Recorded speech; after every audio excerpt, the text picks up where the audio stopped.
নমস্কার, মিতার পাকশালে সবাইকে স্বাগত জানাই। আজকে আমি আপনাদেরকে ভেজ আচার বানিয়ে দেখাবো। এর জন্য আমি নিয়েছি অর্ধেকটা গাজরকে এই যে টুকরো টুকরো করে কেটে নিয়েছি, আর একটুখানি মূলো নিয়েছি, কয়েকটা লঙ্কাকে আমি নিয়েছি, লঙ্কা এই যে এই মধ্যেখান থেকে ফেলে নিয়েছি, আর দুটি লেবুকে ছোট ছোট টুকরো করে নিয়েছি, আর আমি একটু আদাকে লম্বা লম্বাভাবে কেটে নিয়েছি। এখানে আমি একটা কাঁচা আমকেও ছোট ছোট টুকরো করে নিয়েছি। এগুলি সব আমি ভালো করে ধুয়ে ভালোভাবে শুকিয়ে নিয়েছি, তারপর কেটে শুধু হলুদ মাখিয়েছি, লবণ মাখাইনি।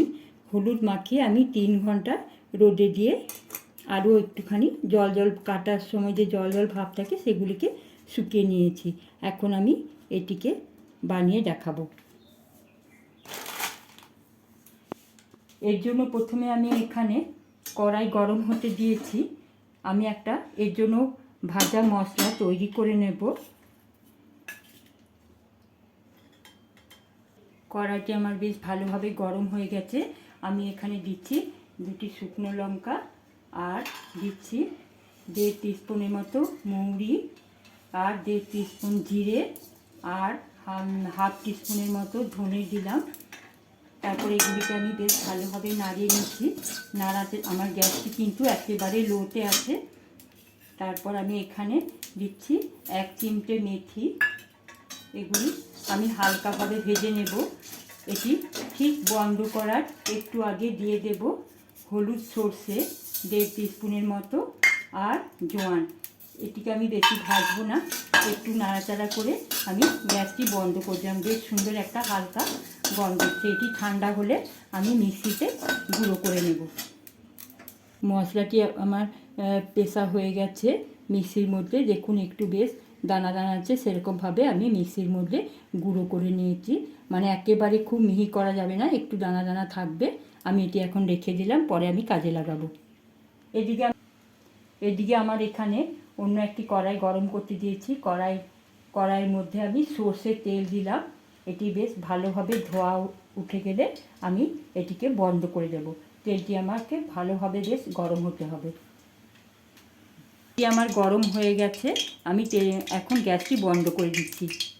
তেলটি আমি একটি পাত্রে ঢেলে নিয়েছি। এটি আমার 15 মিনিট ধরে ঠান্ডা হয়েছে। আমি এখন এবার আচারটি রেডি করব। আমি এখানে আরও একটি পাত্র নিয়েছি। এখানে আমি সমস্ত সবজিগুলি যেগুলি হলুদ দিয়ে রোদে শুকিয়ে নিয়েছিলাম সেগুলি আমি এখন সব একসাথে করে দিলাম। এবার আমি এর মধ্যে দিয়ে দেব বিট নুন। বিট নুন আমি এখানে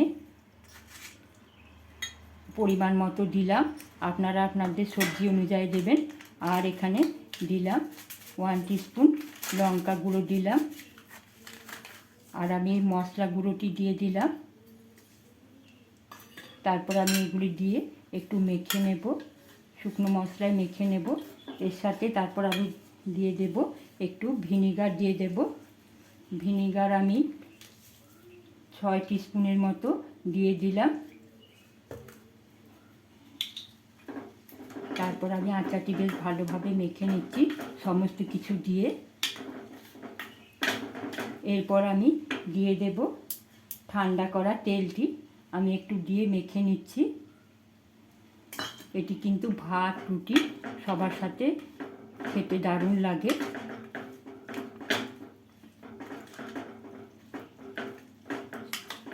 তারপর আমি আবার এটি একটি কাঁচের বোতলের মধ্যে রাখবো, দিয়ে আবার আমি ওপর থেকে তেল দিয়ে দেব। দেখুন সমস্ত আমি মশলা আর নুন টুন দিয়ে বেশ ভালোভাবে মেখে নিয়েছি। এটি আমার রেডি হয়ে গেছে। দেখুন আমি সমস্ত কিছু মাখিয়ে নিয়ে আমি একটি কাচের বোতলের মধ্যে রেখে দিচ্ছি। এটি আমি একটি পাতলা কাপড় দিয়ে কিংবা জাল টাইপের কিছু থাকলে এটি ঢেকে রেখে আমি 6-7 দিন রোদ খাওয়াবো। আবার মাঝে মাঝে রোদে দিলে আরও ভালো হয়। দেখুন এটির মধ্যে আমি রেখে দিলাম। তারপর আমি ঢাকনা বন্ধ করে একটু ঝাঁকিয়ে দিলাম। একটু ঝাঁকিয়ে দিয়ে তারপর আমি ওপর থেকে আবার একটু যে তেলটি গরম করে ঠান্ডা করে রেখেছিলাম সেটি একটু দিয়ে দিলাম। আপনারা চাইলে পরে পরেও তেল দিতে পারেন, অনেক সময় মুড়িতে মেখেও আচারটি খাওয়া যেতে পারে।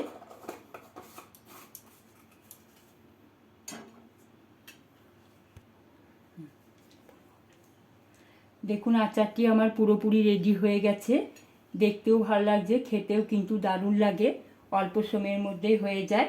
আমি চাইছি আমার পদ্ধতিতে একবার এই আচারটি বানিয়ে দেখুন, তারপর আমাকে জানাবেন কেমন হয়েছে। আর অন্যদের সাথে শেয়ার লাইক অবশ্যই করবেন। আর যারা আমার চ্যানেলটিকে সাবস্ক্রাইব করেনি তাদের কাছে অনুরোধ রইল সাবস্ক্রাইব করার জন্য। ধন্যবাদ।